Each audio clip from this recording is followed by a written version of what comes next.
Hi there, I'm Alf. This is A White Beach, and welcome to today's episode of Alf Up a Tree. Today's episode is going to be part of a series responding to the Gender Recognition Act debate that was had in Parliament in February. Now, if you don't know much about this, it might be a good idea to stop here and go and watch the intro video, because things get pretty complicated pretty fast, and you'll find some really useful information there to help make things make sense. If you already know what's going on and you're ready for this, let's get straight into it. Today's subject is Mhairi Black. Mhairi makes 2 interjections and then a speech later on in the session. We're going to deal with all of it in this video, which is why it's quite long. And that's it really. Yeah, this is her first interjection, which she makes to Elliot Colburn during his opening speech. One of the most common things I hear from colleagues in this place, and I'm sure colleagues would agree with me on this, that the majority of colleagues I speak to simply say to me that they just don't know enough about the issue. They've not really given much thought to the reform of the Gender Recognition Act before. As far as they know, they've never met a trans person in their life, and that's fine. That's completely fine. But it therefore falls on us, when we're bringing these discussions to a national platform, to allow space for that discussion to happen so we can explore and ask questions. I would gladly give way. As us in this room as legislators, would you not agree that particularly when we're talking about some of the most marginalised people in society, that we have a job to educate ourselves? In the actual fact, we've had 5 years to educate ourselves. Well, I think this is my least favourite kind of rhetoric, and the thing I really dislike about it is that it takes as a foregone conclusion the idea that it's only ignorance on the part of your debating partner that is stopping them from just changing their mind and agreeing with you. The other possibility that they might maybe go off, learn a lot of stuff, and come back and still disagree with you, or maybe even disagree with you even more strongly, that is implicitly ruled out. But that can happen. Now, while I do agree with the basic point here, which is that privileged people do owe it to marginalised people to take the time to understand their situation, there's a problem, which is that when it comes to the issues this particular reform raises, other groups, for example women, are also seriously marginalised, and the consideration then needs to be flowing in both directions. Unfortunately, we're going to see throughout this video that Mhairi has in fact failed to educate herself about even some of the quite basic things that she's going to argue about. Case in point, here's Mhairi's second interjection made during Miriam Cates's speech. Let's be clear, human beings, like all other mammals, cannot change sex. At the moment of conception, when sperm cell fuses with egg cell, apart from rare abnormalities, there are 2 possible outcomes. I certainly will. And I recognise the point that she's making in that people often think that we have male and female. But the truth is that 1 to 2% of the global population is born intersex, which means they present characteristics of both sexes. But to put that in a perspective, 1 to 2% of the population are ginger. So is she telling me that she doesn't believe in ginger people? Well, this all smells a bit clownfishy if you ask me. So this is just a really daft lie and it needs to stop.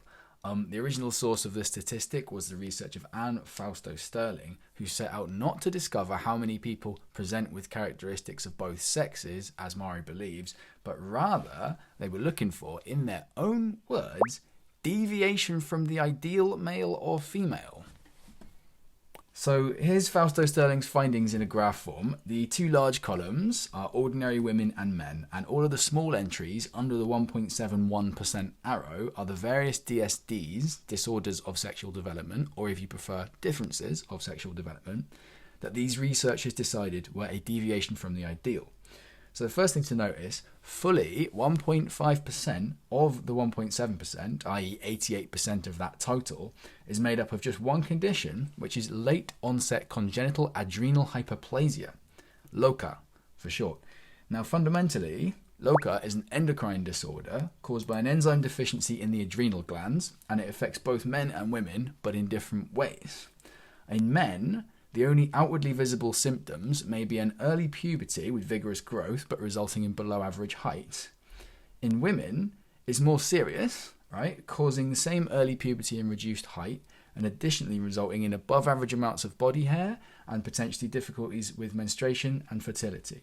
So never mind your quip about gingers, Mhairi. Are you telling us that you believe short men are not men, or that hairy women or infertile women are not women, or are either of those groups presenting with characteristics of both sexes? If you look deeper at this research, it gets worse, because many of the other conditions listed under here, for example Klinefelter's or vaginal agenesis, are exclusively conditions affecting either males or females. Every single person with Klinefelter's is male, every single person with vaginal agenesis is female. Neither meaningfully have characteristics of both sexes.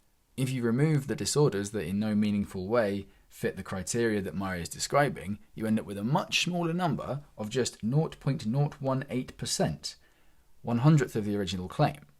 Now, Colin Wright did an excellent blog on this exact subject if you want to take a closer look, and the link will be here. Now, what I'm not saying here is that because of the lower number, we should be less considerate towards people with DSDs. That's not it at all. But what nobody should be doing is lying about the nature of these conditions, invalidating the manhood and the womanhood of the people who have them, and using these people's bodies as a tool to advance your own unrelated and often unwelcome political agenda.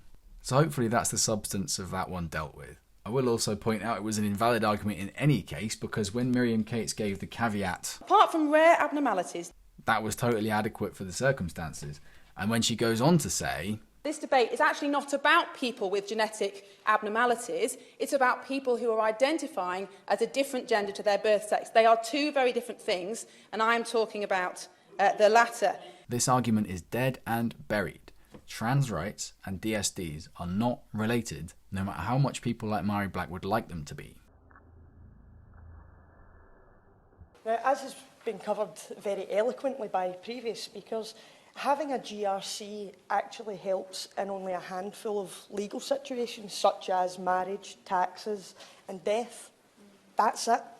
That is a sketchy claim, and to illustrate why, we're going to have a little look at Section 9 of the GRA, the section that does the actual heavy lifting. What this section says is, where a full gender recognition certificate is issued to a person, the person's gender becomes for all purposes the acquired gender, so that if the acquired gender is the male gender, the person's sex becomes that of a man, and if it is the female gender, the person's sex becomes that of a woman. Now that's a very confusing piece of writing. It conflates sex and gender, but the main point we want to notice right now is that it says for all purposes. Now yes, there are some caveats and limitations elsewhere in the Act, but they don't necessarily limit it down to just the things that Mhairi says, and in addition, because it's constructed that way, for all purposes, it will have effect with any future legislation which is yet to be written. We'll get into more of her legal claims in depth later. Now, where were we? Ah yes. Mhairi was about to say, nothing to do with prisons. Oh, really? Nothing to do with prisons? Well, allow me to educate you. So, in the 4 countries that make up the UK, there are 3 separate prison services, each with the power to set their own policy on the placement of trans prisoners. They are the Northern Irish Prison Service in Northern Ireland, the Scottish Prison Service in Scotland, and the snappily named Her Majesty's Prisoner and Parole Service, the HMPPS, in England and Wales. It's worth noting the relative size of the populations in each domain, so here they are according to the latest figures. You can see fully 89% of all UK prisoners are in the domain of England and Wales, and therefore are subject to the policies of the HMPPS. So what are these policies then? Well, the Northern Irish Prison Service has decided not to adopt any formal policy yet, instead choosing to deal with this on a case-by-case basis. Now, for all I know, that may be a very good way of doing things, so we got no problem there. Now, in Scotland, under the SPS, they've actually adopted a policy of effective self-ID in the prison estate via their Gender Identity and Gender Reassignment Policy of 2014. This policy has been controversial in allowing male prisoners to choose to be housed in the female estate and is currently the subject of an internal review. It obliges staff to perform body searches according to the self-declaration of the prisoner, not their sex, and it misconstrues the EA 2010 to claim that gender identity is a protected characteristic alongside gender reassignment, when it isn't. There's just gender reassignment. So under this policy, having a GRC or not is not actually a determining factor on where a prisoner gets housed, but the policy does make very clear, twice, that it would be a criminal offence for staff to share data about a prisoner's gender history if they have a GRC. Now, what effect that actually has on routine or casual safeguarding, and even questions like whether the prison guards can tell the other prisoners that a new prisoner who's joining them is actually trans, I don't know. It might be that doing so would be a crime under that law.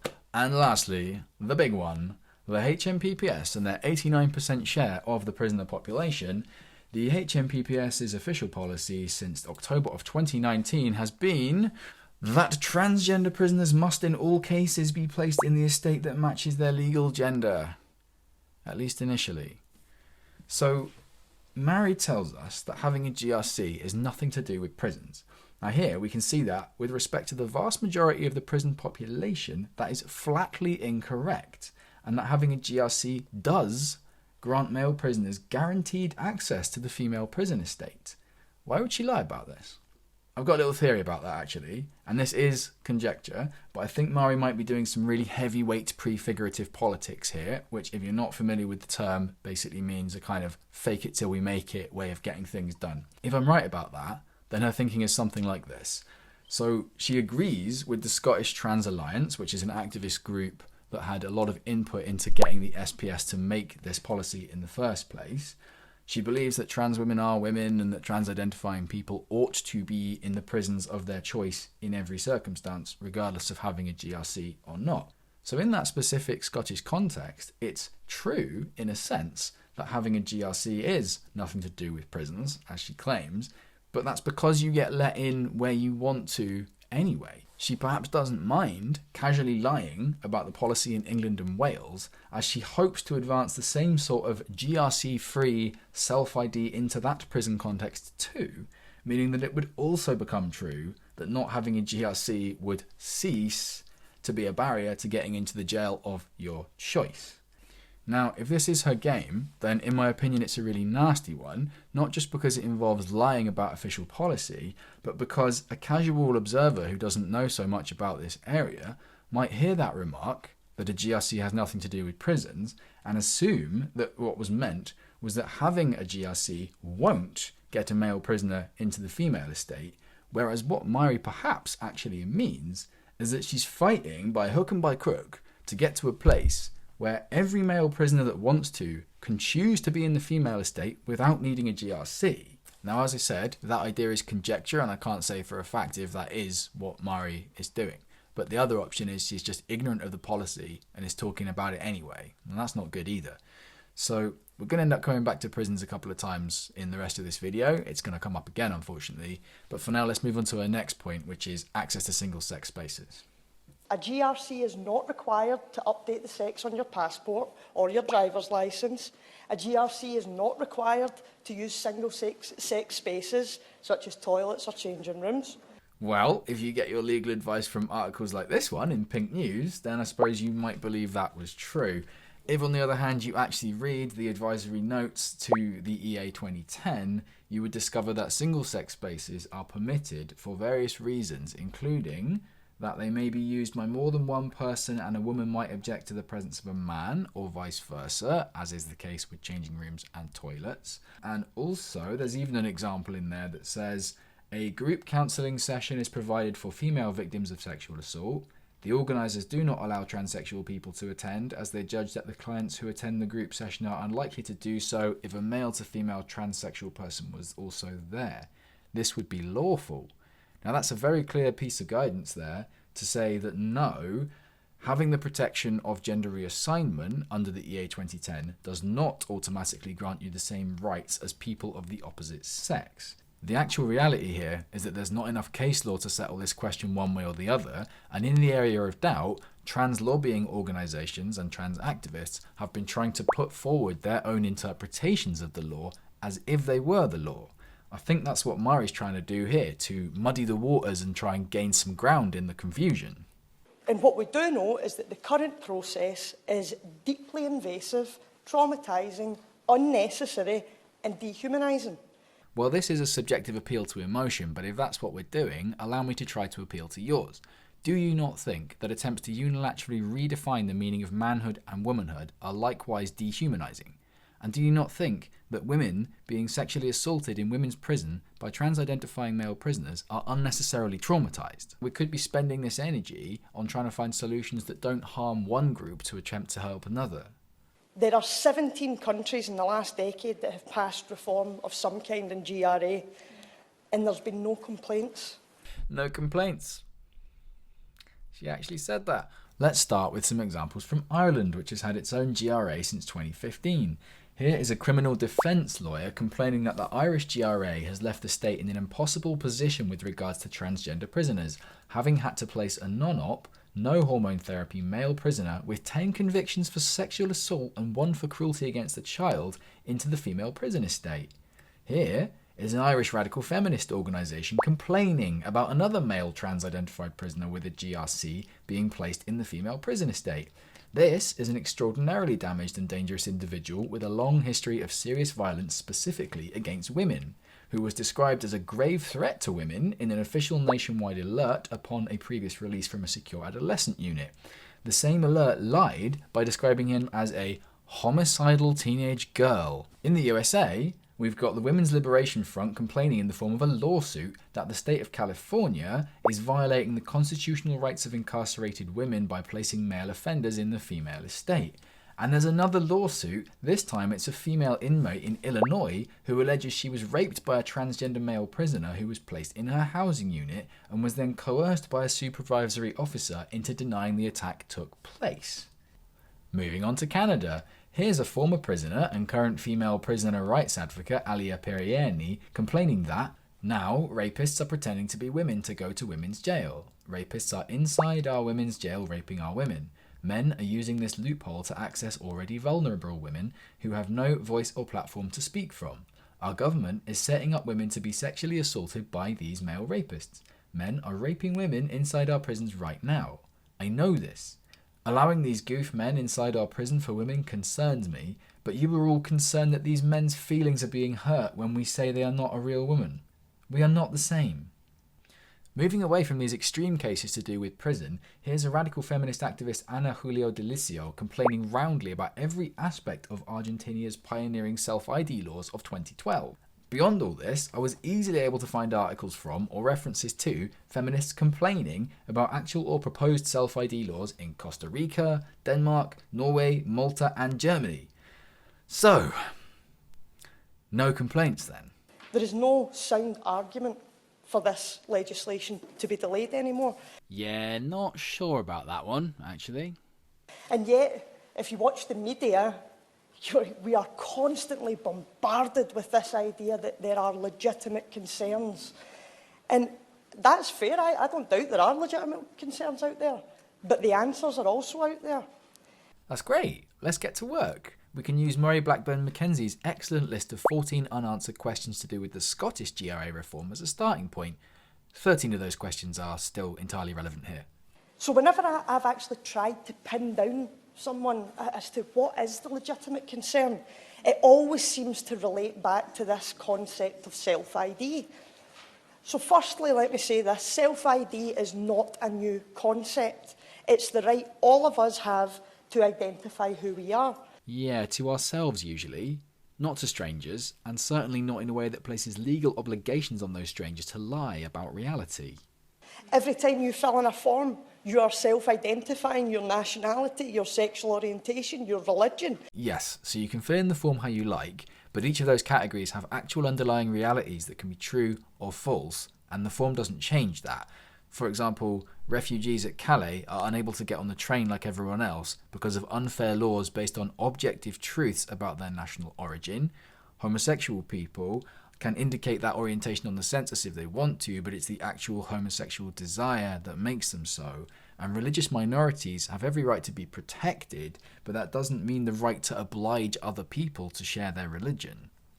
Every time you go to pee, you are self-identifying which facility best suits your needs. Do I need baby facilities? Do I need a disabled toilet, male or female? Is there a unisex toilet?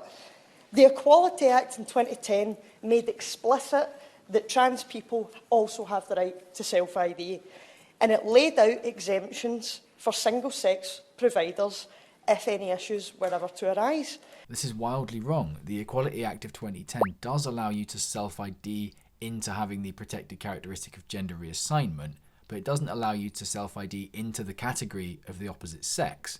Now, the whole situation is pretty confusing because various institutions have made internal policies in line with Mhairi's way of interpreting it, but they've actually gone out on a limb and gone beyond the law.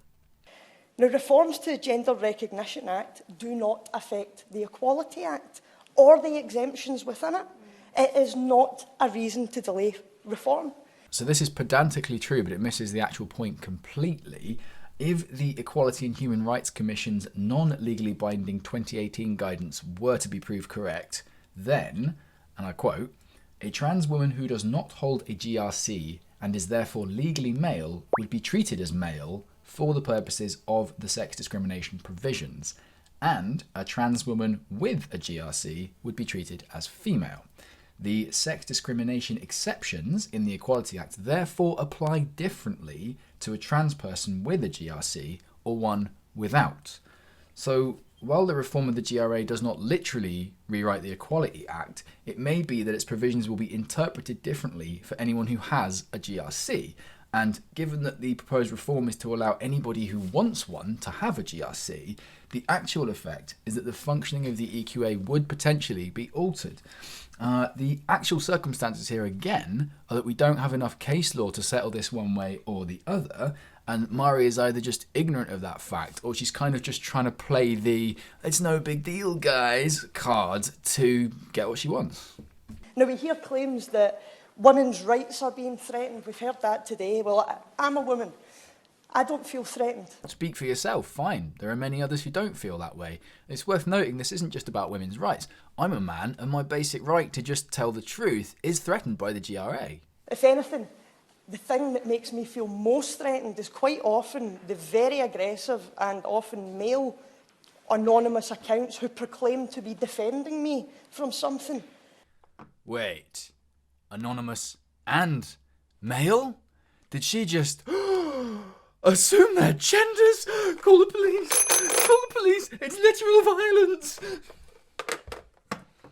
Because if we look at what most experienced women's organisations and female service providers, what do they say about GRA reform? Well, we see overwhelming support.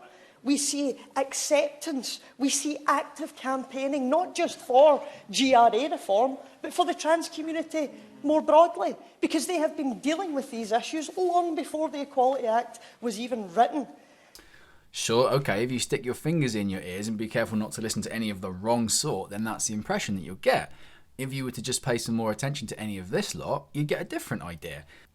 I'd also say that by casting support for this GRA reform as part and parcel of broad support for the trans community, you are both ignoring the segment of the trans population that is apathetic or against GRA reform and smearing the entire body of gender-critical and radical feminist people as being incapable of showing genuine care and support to people who identify as trans while also opposing the GRA.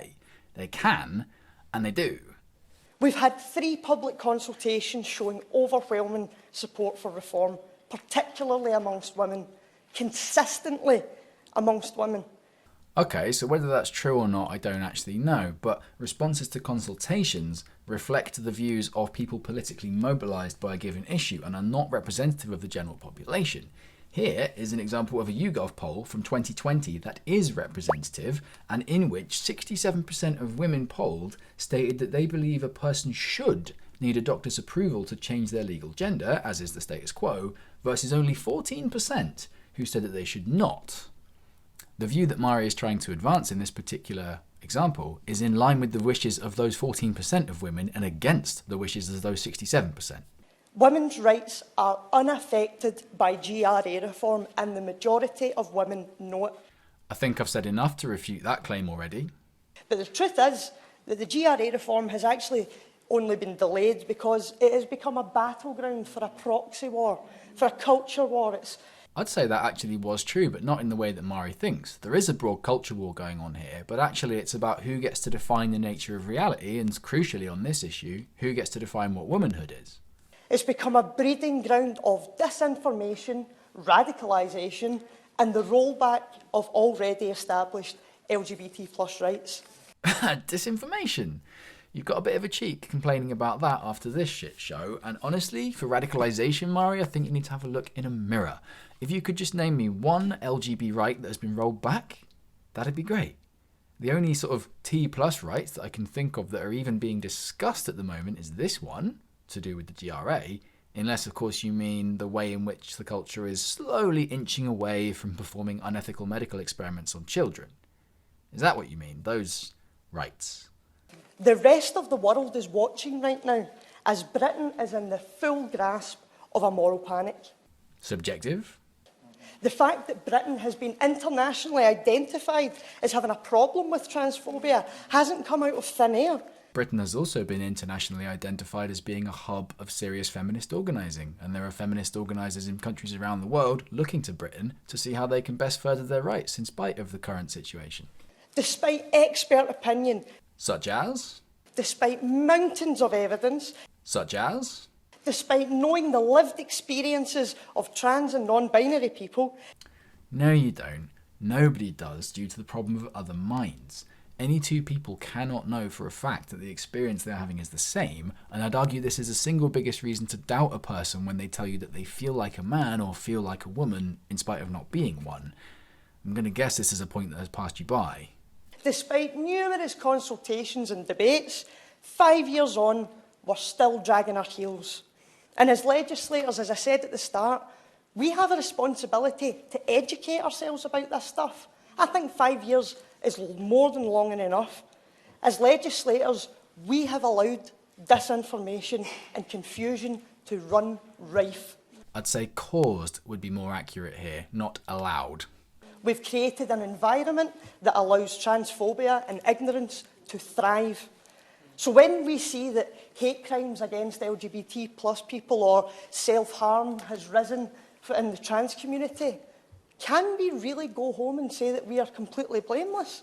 As a legislator, you do indeed have a duty of care towards everyone in the UK. In my opinion, the best thing you can do from that position is have a really good look at the data, see how true what you just said actually is, and then come up with a plan to resolve these sorts of problems that respect everyone's human rights equally. So let me make it as clear as I can. If someone doesn't support self-ID, then their issue is not with the Gender Recognition Act, it's with the Equality Act. Well, as mentioned before, this is literally just your very muddled misinterpretation of the Equality Act. And if someone wants to start removing established rights from over a decade ago in the Equality Act, then at least be honest about that. Tell people that that's what you're campaigning for. Say it with your chest. That's it, everybody, and come up to the perfectly reasonable position. Inhale equality and universal human rights, and then right from your chest say it with me: repeal the GRA. Is that clear enough? But do not dare say that you are doing it in the name of defending women, because it just doesn't stick. Fine, I'm happy to speak out only on behalf of those women who agree with me, and maybe you could admit that you're speaking on behalf of only those, perhaps 14% of women who agree with you. Now, if not, if we don't pursue these reforms, all I can say, Chair, is I hope history judges us as harshly as we deserve. And phew, you'll be glad to know that we've gotten to the end of the speech and we're just about done here. So, to sum this one up then, Mhairi is wildly ignorant about intersex conditions, lied about official prison policy, is ignorant of objections to the GRA reform generally, is casually gaslighting the survivors of serious sexual assault, outright misrepresents or makes serious overclaims about the law as it stands today, uses many subjective appeals to emotion, and above all, refuses to hear the voices of women who disagree with her. All I can say to that really is, don't be like Mhairi. Educate yourselves!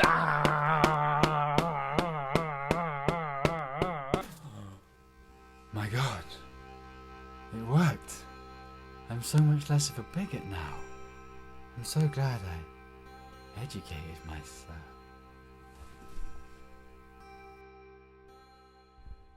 I don't believe in gingers, no, no. They're a conspiracy, just like the birds in the sky. Flap, flap. They run out of batteries and just stop.